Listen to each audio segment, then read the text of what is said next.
अंतरिक्ष में जय हिंद। जी हाँ, ये नया भारत है। ये चांद पर ही नहीं बल्कि चांद के पार भी जाएगा।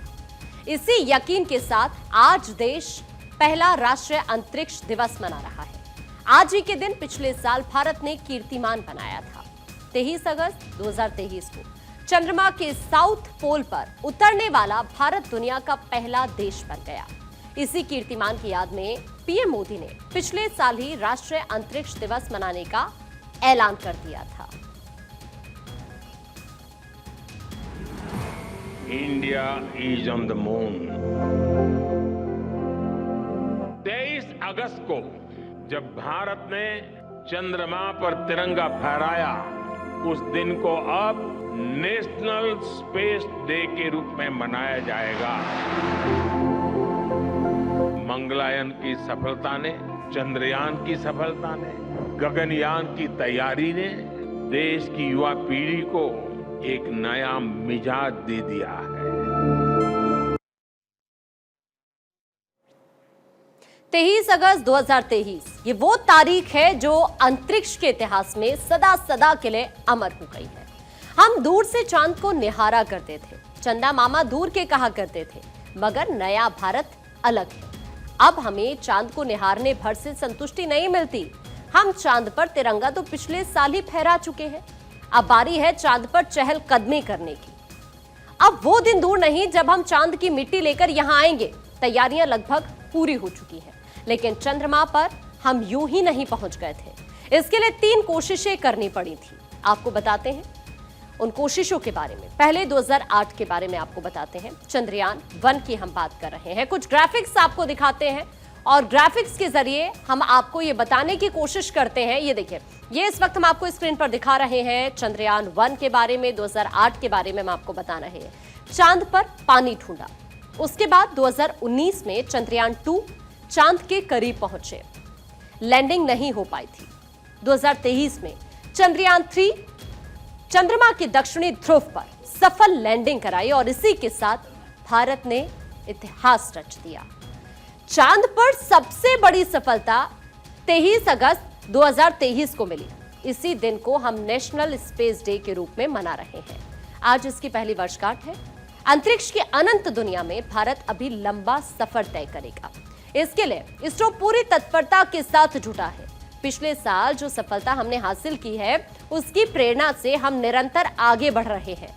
आज दिल्ली के भारत मंडपम में राष्ट्रपति द्रौपदी मुर्मू ने राष्ट्रीय अंतरिक्ष दिवस का श्री गणेश किया।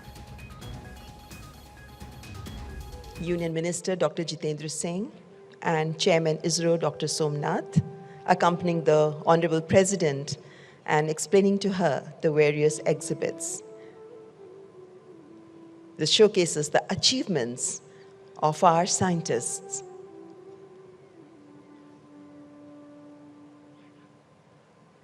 Now, no longer the work is being done in silos. The whole India as a team works to make lives of common man comfortable. National space day के मौके पर भारत मंडपम में प्रदर्शनी लगाई गई है। इसके तहत अंतरिक्ष विज्ञान के क्षेत्र में देश कितना तरक्की कर चुका है, इसकी गाथा देखने को मिलेगी। राष्ट्रपति द्रौपदी मुर्मू के साथ इसरो के निदेशक एस सोमनाथ और केंद्रीय मंत्री जितेंद्र सिंह भी मौजूद थे। 23 अगस्त 2023 को भारत ने कैसे इतिहास रचा था, इसकी गाथा भी यहां सुनाई गई। On July 14, 2023, the LVM-3 M4 successfully launched the much-anticipated lunar mission Chandrayaan-3. After an incredible journey spanning around 4 lakh kilometers over the course of 40 days, the Chandrayaan-3 reached its destination, the Moon. On August 23rd, 2023, the Chandrayaan-3 spacecraft achieved a spectacular soft landing near the southern polar region of the Moon. After a few hours, rover ramped down from the lander and India embarked on a historic moonwalk. The Honorable Prime Minister, Shri Narendra Modi, applauded the valiant efforts of ISRO scientists. इस कार्यक्रम के जरिए आने वाले अंतरिक्ष mission के बारे में भी बताया गया। अभी तो गगनयान भी बाकी है, साथ ही चंद्रयान 4 की भी बारी है। मतलब साफ है कि भारत अभी रुकने वाला नहीं है। अंतरिक्ष में दुनिया को चुनौती देने की कई योजना तैयार है। As the latest chapter in its 6-decade-old space saga, the country has now embarked on Gaganyaan, the maiden step in its ambitious human spaceflight program. A careful look at the history, and particularly from the past 10 years of Indian space program, makes us confident about India's future space vision 2047. The Government of India, under the visionary leadership of the Honorable Prime Minister Shri Narendra Modi, has laid down clear roadmap for the India's space exploration endeavour. India will witness launch of the first module of Bharatiya Antariksh Station by 2028. As a follow-up to Chandrayaan missions, India is gearing up to bring back samples from the moon through the Chandrayaan 4 mission. This mission is scheduled for 2027 and will feature demonstration of new technologies such as lunar docking, precise landing, sample collection and safe journey back to Earth. पिछले 6 दशक से भारत अंतरिक्ष की दुनिया में तेजी से आगे बढ़ रहा है। कई उपलब्धियां अपने नाम कर चुका है और कई कीर्तिमान बनाने की दहलीज पर खड़ा है। आगे हम इस पर भी बात करेंगे, लेकिन उससे पहले एक नजर डाल लेते हैं इसरो की कुछ बेहतरीन उपलब्धियों पर। आपको बताते हैं इंडिया का मिशन स्पेस के बारे में भी, और आपको कुछ ग्राफिक्स के जरिए देखिए स्क्रीन पर हम दिखा रहे हैं 1947 के बारे में। डॉक्टर विक्रम साराभाई ने अंतरिक्ष अनुसंधान की शुरुआत की। 1962 में इसरो की स्थापना हुई थी। उसके बाद 1963 में पहला रॉकेट प्रक्षेपण स्थल केरल पर पहुंचा और उसके बाद 1975 में पहला उपग्रह आर्यभट्ट लॉन्च किया गया। 1980 में पहला भूसंचार उपग्रह एप्पल लॉन्च किया गया। 1984 में पहला रिमोट सेंसिंग उपग्रह IRS-1A लॉन्च किया गया। 1993 में पहला प्रक्षेपण यानी PSLV लॉन्च किया गया। 2001 की बात करें, पहला GPS उपग्रह GSAT-1 लॉन्च किया गया। 2008 की बात करें, पहला मून मिशन चंद्रयान 1 लॉन्च हुआ, चांद पर पानी की मौजूदगी का पता लगाने के लिए। 2013 की बात करें, पहला मंगल मिशन मंगलयान लॉन्च किया गया। 2019 में दूसरा मून मिशन चंद्रयान 2 लॉन्च किया गया। चांद की सतह पर सफल लैंडिंग नहीं हो पाई थी। 2023 की बात करें, तीसरा मून मिशन यानी चंद्रयान 3 की हम बात करें जिसे लॉन्च किया गया।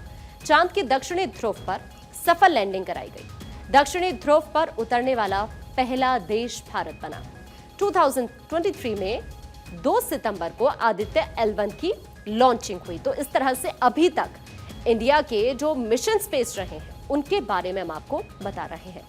23 अगस्त का दिन हर भारतीय के लिए गर्व का दिन है। पिछले साल जब हम चांद के दक्षिणी ध्रुव पर उतरे तब पूरी दुनिया दंग रह गई थी। इसरो की इस उपलब्धि को न सिर्फ देश बल्कि पूरी दुनिया सलाम कर रही थी। आज से ठीक 1 वर्ष पूर्व 23 अगस्त 2023 को हमारे एक स्पेस मिशन चंद्रयान ने इतिहास रच करके दुनिया को चकाचौंध कर दिया। चंद्रमा के साउथ पोल पर पहुंचने वाला वो पहला स्पेस मिशन था। और तभी प्रधानमंत्री श्री नरेंद्र मोदी जी ने ये घोषणा की कि प्रतिवर्ष इस दिन को राष्ट्रीय अंतरिक्ष दिवस के रूप में मनाया जाएगा। अभी रुकना नहीं है। अंतरिक्ष की दुनिया में अभी भारत को कई कमाल करने हैं। अव्वल तो चांद को और करीब लाने का है। चांद पर हम उतरे जरूर हैं, मगर अभी मिशन पूरा नहीं हुआ है। चंद्रयान 3 के बाद चंद्रयान 4 और 5 का भी काम पूरा हो चुका है। मतलब हम इतनी आसानी से चांद को हाथ से जाने नहीं देंगे। अभी तो कहानी शुरू हुई है। चलिए बताते हैं चांद को लेकर भारत के कुछ अगले मिशंस के बारे में। कुछ ग्राफिक्स आपको बता देते हैं। चंद्रयान 4 और 5 की तैयारी इस वक्त चल रही है। जो अभी आने वाले मिशन हैं उनके बारे में हम आपको बता रहे हैं। इसरो ने डिजाइन पूरा कर लिया है, सरकार की मंजूरी का इंतजार हो रहा है। चांद की मिट्टी लाने की तैयारी चल रही है। चांद के रहस्यों से पर्दा उठाने की तैयारी चल रही है। भारतीयों को चांद पर उतारेंगे, 2040 तक अंतरिक्ष यात्री भेजेंगे। यूएसए एस्ट्रोनॉट भेज सका है और अब इसके बाद भारत की जो तैयारी है उसके बारे में हम आपको बता रहे हैं, अगले मिशंस के बारे में। चांद तो महज एक हिस्सा है। दरअसल भारत स्पेस की दुनिया में कई कारनामे करने की तैयारी में है। अगले साल हम नया कमाल करने जा रहे हैं। मिशन गगनयान तैयार है। इसके तहत भारत 4 अंतरिक्ष यात्रियों को अंतरिक्ष में भेजने जा रहा है। इसके लिए एयरफोर्स के 4 जाबाजों की चयन भी हो चुकी है, जिन्हें पीएम मोदी की मौजूदगी में इसी साल 27 फरवरी को देश के सामने लाया गया। चलिए आपको बताते हैं कि भारत का मिशन गगनयान किन मायनों में खास होने जा रहा है। कुछ ग्राफिक्स आपको दिखा देते हैं। अंतरिक्ष में गगनयान के बारे में हम आपको बता रहे हैं, जिसको लेकर भारत की योजना है कि गगनयान भारत यहां पर भेजने वाला है। 2025 में अंतरिक्ष में जाएगा गगनयान। इतिहास रचने की तैयारी में इस वक्त हिंदुस्तान है। अंतरिक्ष में इंसानों को भारत भेजेगा। IAF के 4 पायलट्स हैं जिन्हें भेजा जाएगा। ऐसा करने वाला चौथा देश भारत बन जाएगा। यूएस, सोवियत संघ, चीन ही अभी तक कामयाब हो पाए हैं। गगनयान की लागत 90 अरब रुपए है। तो हम आपको बता रहे हैं गगनयान के बारे में। अंतरिक्ष में इंसानों को भेजना ये किसी सपने के सच होने जैसा होगा। भारत ने जिन 4 जाबाजों को इसके लिए चुना है, अब हम आपको उनसे मिलवाने जा रहे हैं। आइए उनके बारे में आपको बताते हैं जो गगनयान के यात्री हैं। ग्राफिक्स आपको दिखाते हैं। सबसे पहला जो नाम है वो प्रशांत बालाकृष्णन का है, जो ग्रुप कैप्टन है वायुसेना में। जो दूसरा नाम है वो है अजित कृष्णन, जो कि ग्रुप कैप्टन ही है वायुसेना में। जो तीसरा नाम है अंगद प्रताप है, ग्रुप कैप्टन वायुसेना से। और जो चौथा नाम है वो है शुभांशु शुक्ला, जो विंग कमांडर है वायुसेना में। ये 4 गगनयान के यात्री हैं। और अभी तो कमाल शुरू ही हुआ है। इसरो कई कीर्तिमान रचने की तैयारी में है और मोदी सरकार इसके लिए पूरा सहयोग भी कर रही है। नेशनल स्पेस डे के मौके पर पीएम मोदी ने सोशल मीडिया एक्स पर एक वीडियो संदेश जारी किया। उन्होंने कहा कि आने वाला वक्त अंतरिक्ष में भारत का वक्त होगा। स्पेस के क्षेत्र में भारत एक बहुत बड़ा ग्लोबल कॉमर्शियल हब बनने जा रहा है। आने वाले कुछ वर्षों में हम चंद्रमा पर एक बार फिर जाएंगे। इसके बाद शुक्र भी इसरो के लक्ष्यों में से एक है। 2035 तक अंतरिक्ष में भारत का अपना स्पेस स्टेशन होगा। इसी अमृतकाल में भारत का एस्ट्रोनॉट भारत के अपने रॉकेट से चंद्रमा पर भी उतरकर दिखाएगा। तो अभी काफी कुछ करना बाकी है। ये नए जमाने का भारत है जो दुनिया के साथ साथ स्पेस में अपनी धमक बढ़ा रहा है। चांद हो या सूरज या फिर आकाश गंगा के रहस्यों पर से पर्दा उठाना, भारत एक के बाद एक कामयाबी के झंडे गाड़ रहा है। नेशनल स्पेस डे के मौके पर पूरा देश इसरो की उपलब्धियों का गुणगान कर रहा है। चंद्रयान 3 के बाद अब चंद्रयान 4 और 5 का इंतजार है। इतना ही नहीं, पीएम मोदी ने भी ये कह दिया है कि 2035 तक भारत का अपना स्पेस स्टेशन होगा। 2040 तक चांद पर भारतीय अंतरिक्ष यात्री का पदार्पण होगा। न चांद दूर होगा और न ही सूरज का कोई रहस्य बाकी रह जाएगा।